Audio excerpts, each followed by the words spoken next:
Hey guys, welcome back to my channel. My name is Alicia and today we are going to be doing our August budget. The planner that I have with me is my Erin Condren monthly planner. This cover that I have here is a very old Erin Condren cover that I got a couple years ago. This is one of my favorite covers, if you guys probably know by now. But we're going to be budgeting for the month of August. So the kit that I have here is my August budget kit. I have all 6 sheets here. So we have the August budget along with the weekly check-in, with the weekly balance, the sinking funds and transaction log, savings tracker, and variable income. Today we're going to just be setting up the variable income in the savings tracker along with the August budget. And these I'll save for a different video. So the sinking funds transaction log I will have in a different video. And then for my week 1 check-in, I'll be checking in for the weekly balance and the weekly check-in. So those I'm going to put on the side. For the monthly budget, I'm going to go ahead and set it up over here. For the savings tracker, I know last time when I set it up, I didn't have the categories with me to fill out more information, but I definitely do this time. So I'll be able to fill this out a bit more with you guys. So I believe for savings tracker, I'm going to leave with this washi print, and then this floral washi I'm going to use for these 2 spreads. But for the second strip of thin washi, I'm going to steal it from this variable income. Since I only use 1 strip for the variable income in this August budget, I will need 2.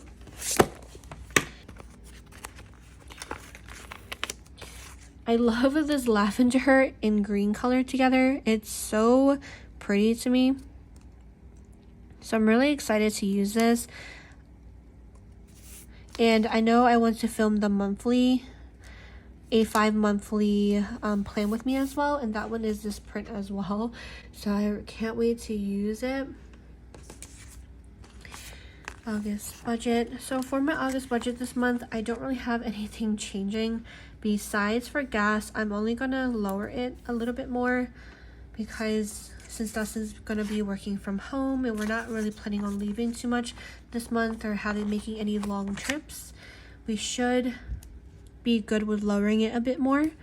So that definitely makes me happy that we don't have it so high, since I know that that 1 month we had it in like the 400s, which was crazy. So I'm gonna just lay down both of these since the categories that we always have are the same as usually. One is just the general, our paychecks, and then one is for any extra that comes in.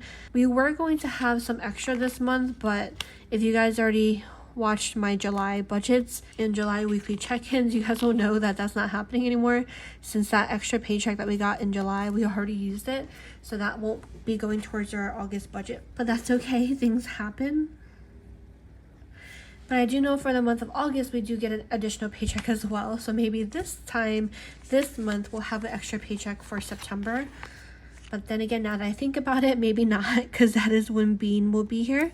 So we might use that extra paycheck to purchase whatever we need to purchase instead of dipping into our category. I know we have a savings category for her, which I will go over when we do our savings tracker. But I'm kind of just, I think I'm probably just talking all over the place right now. Okay, so we're going to go straight into doing our budget. And I am in love with these colors right now.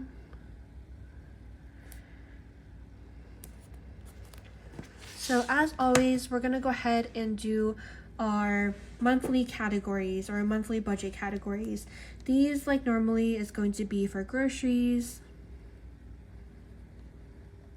and then we'll keep this as the normal amount of $400. Then we have eating out, and this one will also be the normal $300. Then we have for gas. For gas, last month we had $300. This month I'm going to lower it just by another $50 just to see how that goes for the month of August. Next we have allowance, and this will remain at $100. This has been working out. Then we have pups, and pups will be at $50 as well. Then for our fixed expenses, we'll have, of course, the sinking funds. And then we'll have our Ally Bank, which is our long-term savings. Hopefully we'll be able to put something in there. because I've been like slacking on it because our short-term savings has been going skimp on and off because of like our budget fails. But that is okay. So this month I'm probably going to just make it a fixed amount to put like a couple hundred in there or something like that. Maybe just start off easy and just put 100. But we'll see. So that is going to be our categories, our monthly categories for variable, and then our fixed ones. And then now moving on to our bills. And our bills, as always, are the same old. So we're gonna put the Dustin washi down, and our bills for this month, well, maybe I shouldn't say it's the same. Normally it's the same, but because we made some changes to our phone bill, and for Verizon, they also pay for your Hulu account, the Disney Plus account that comes with like the Hulu subscription and everything. We shouldn't have to pay that this month because it should be covered now. So that's definitely nice. That's an extra $21. Normally that's a fixed amount for us, but I'm going to not add that in yet until we're sure that this is the month where it starts. And there is like not even just like a small amount that we have to pay. So we'll figure it out once we get there. But let's go ahead and just do our variable bills. This section down here is for our bills only because I really like to have it separated to visually see how much we need to cover all of our bills, and then how much we need for like the other necessities that we would like to buy for groceries, eating out, gas allowance, that kind of things, along with for sinking funds, however much we can put in sinking funds. But for variable, we'll have utilities gas. Utilities gas we always estimate at around $110. This is usually less, but it really ranges. I still haven't gotten the hang of how much this can really range by. Same with our electricity, our utilities electric. And then this we're going to estimate around $70. Then we also have our mobile bill. And this should be less, but I'm still going to just put $200 for now until we know the actual amount, and then next month I'll be able to adjust it accordingly. And then for holder account, I am going to leave this blank as well, since you guys know I like to just have this equal to an even amount. So the total for the variable bills and the fixed amount for bills, I like it to equal like an even like 3,100. But if we don't have to pay that Disney bill, then this holder amount will be more, just so it can still equal 3,100. I know that might sound a little confusing right now. For sure, I'm hoping that I should know by the first weekly check-in of August, if not the second weekly check-in of August, so I can fill that out with you guys. But for the fixed, we have our mortgage as the first one. And then for mortgage is $2,135.38. So we have internet. And this one is $79.99. We thought our internet would be renewing this month or this year, but luckily we have one more year at this price, which is really nice. Then we have student loans for mine and Dustin's. I believe this is the last month it's going to be frozen as of right now. So in September, we'll be able to see what that new amount is actually going to be for our student loans. We have Netflix. Netflix is at $10.59. Same with Spotify. And this one is $10.59 as well. Then we have HOA. HOA is $80.66. Normally I would put the Disney Plus account here, but I'm gonna go ahead and put HBO since we don't know if we'll have to pay the Disney, and that is $15.89. And we're gonna leave this as is for right now. I'm going to go ahead and skip a space just in case we do need to pay that Disney Plus account, but I'm gonna go ahead and close this off. I'm not gonna fill it in like I usually do, because it could be that difference, but we'll leave that is like that. And then same with our variable, we're going to close this off. I won't be able to add it up because we don't know how much the holder amount is. This is very new to me. I like to know all the numbers, but this month is a little bit different. So of course I'll still have my little calculator to put estimate.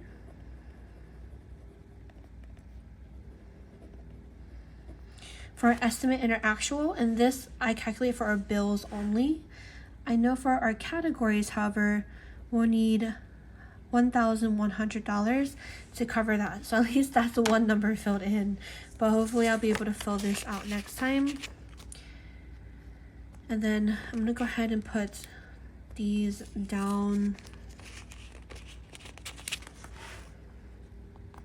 Okay, so that looks good. Let me go ahead and put the lines down. Okay, so those are all the lines down, and this is so pretty. Oh my goodness. But this last one I like to save for the savings tracker, so I'm going to put that a part of that spread. But meanwhile, let's go ahead and do our variable. So for our variable income, this month we are going to probably have another extra paycheck as well. So I will go ahead and put 5 paychecks in here instead of a normal 4. I don't believe we're going to be getting anything else for the month of August, so I'm going to leave that as is.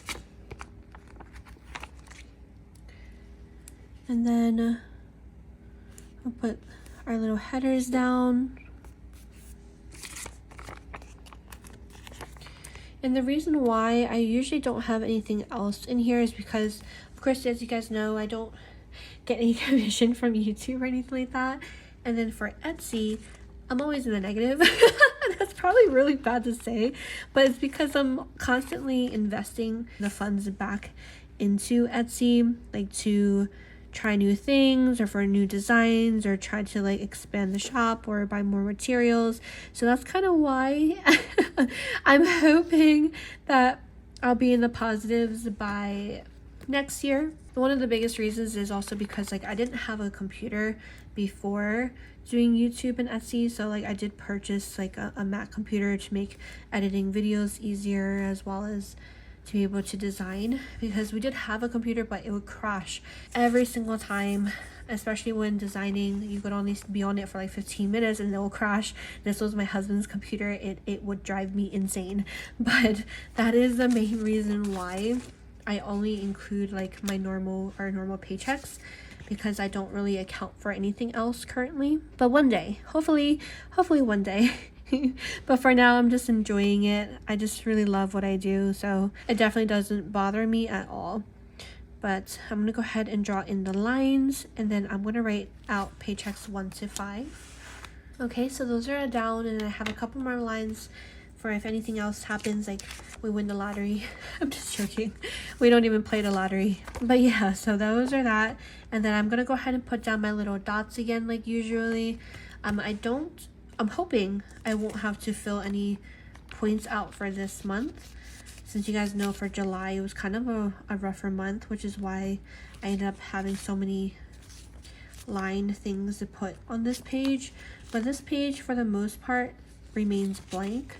But that is the variable income page. That is good.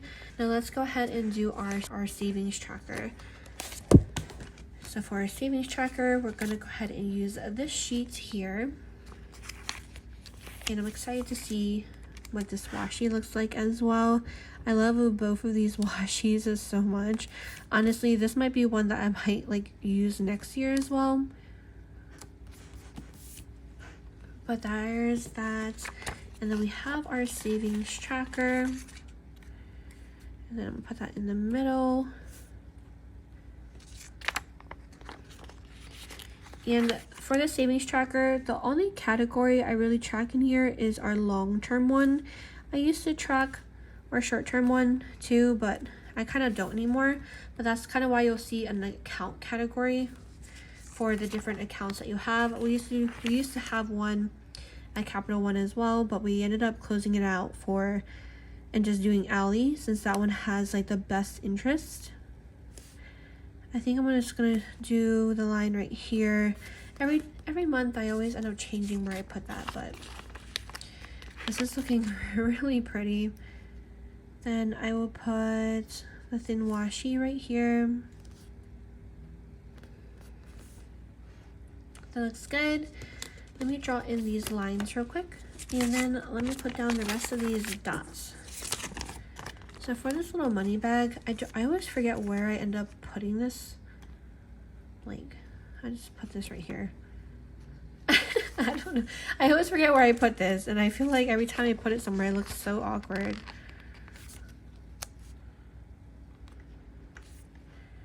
I'll just leave it over there on the side for now. I might end up just moving it around, but we're gonna go ahead and use these remaining dots. So these 2 pages are now done. And I have 8 categories. So for the categories, for Ally Bank, you're able to set up different categories or buckets that are still within your account. So it's not like you have 8 different savings accounts. They're all inside of your main savings account, but you're able to separate it out into different goals that you might have. So I actually started using this maybe a couple months ago, and I really enjoy it. So that's kind of why I'm still setting this up here, because I find that after I set it up, it really does encourage me to make sure I keep saving and to keep trying. Even though these past few months have been a little difficult when it comes to our finances, it definitely still motivates me to just keep going because things happen. But that last little washi I'm going to put at the bottom over here. And then that looks good. Now, so how I have this set up, since this is just for our Ally Bank one, for the 8 categories, I'm not going to share all of the categories with you guys, but I will share a good amount of them. I'm not going to share how much I have in each one though. That I'm going to keep private as well. But for one of the categories, we have this fence. So we set the goal. You can set the goal for each bucket as well in the app. We set the goal for 7,000 because how much we want to have fenced off in our back, I'm guessing it's going to be like maybe 6,000, 7,000. So that's kind of what we have a goal for.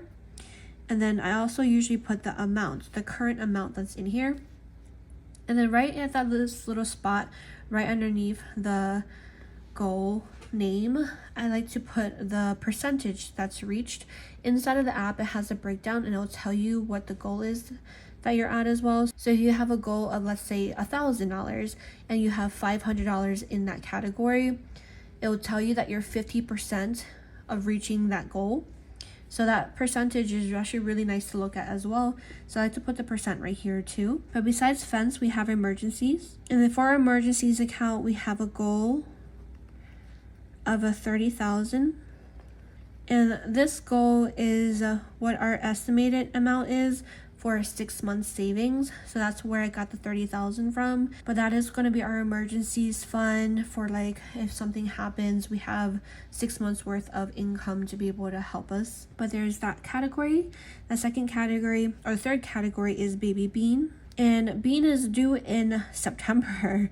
But our goal for her is $8,000 to have accumulated and saved up. So this amount we have, I just guessed for $8,000 just to cover for any hospital medical bills, for anything that we might need. I'd rather just have more than what it is, especially since this is our first baby. We have no idea how much things are going to cost. So that's kind of why I have that as the amount that we're goaled for. And then we have the pups category. And for them, I like to have a goal as well. For them, the goal is $1,500 for whatever expenses we might need. Next, we have a home category, and this is just for any crazy like emergencies or home emergencies that we might have for our home. I have the goal to be 5,000. I don't even know if this is enough, because I've watched some budget videos where people say like a roof is like $10,000 and you might need to get a roof or something like that. So it's really scary knowing how much a home cost could be, like if you have to buy like a new air conditioning unit or something like that. So we're just starting off with $5,000 as the goal, but I might end up bumping this up in the future after. Our next one is going to be new car. And for this one, we have a goal amount of, you guys might think I'm crazy, but we have a goal amount of $25,000 to save up for a new car. So right now we only have one car. And the reason why I have it at $25,000 is because I really don't think that we'll be able to comfortably handle like a $500 car payment, $400 car payment. So this is how much I have just to put as a down payment. So like our monthly payments will be less. I guess you could say this is just a number I calculated. When this becomes more of a realistic thing, I can definitely go back to review this to see what looks good with the market, and also like the interest rates that are currently going around. So this is kind of a couple years out, but that is a new car category that we're saving for. And then next we have vacations. And for this one, we have a goal of $5,500. This is for me, my husband, and of course a baby. And then depending on where we go, we want to bring our pups along. So that's kind of what that is in there right now as a goal. And then we have a last category that I'm going to leave for us since it's a little bit more personal, but that is kind of how I set this up. So of course I have the savings tracker, so for whatever incoming money I'm able to put in, if we ever were to take out money, I could write that out. Same with interest, since this account accumulates one of the higher interests, I write down how much interest we get every single month as well. So this is kind of what it looks like as the spread for the savings tracker. And that is actually going to be it for this video. This is what this looks like for the savings tracker. And this is what it looks like for the variable income in August budget. Thank you guys so much for tuning in. I hope that you guys have a wonderful day. And hopefully I'll see you guys next time. Bye.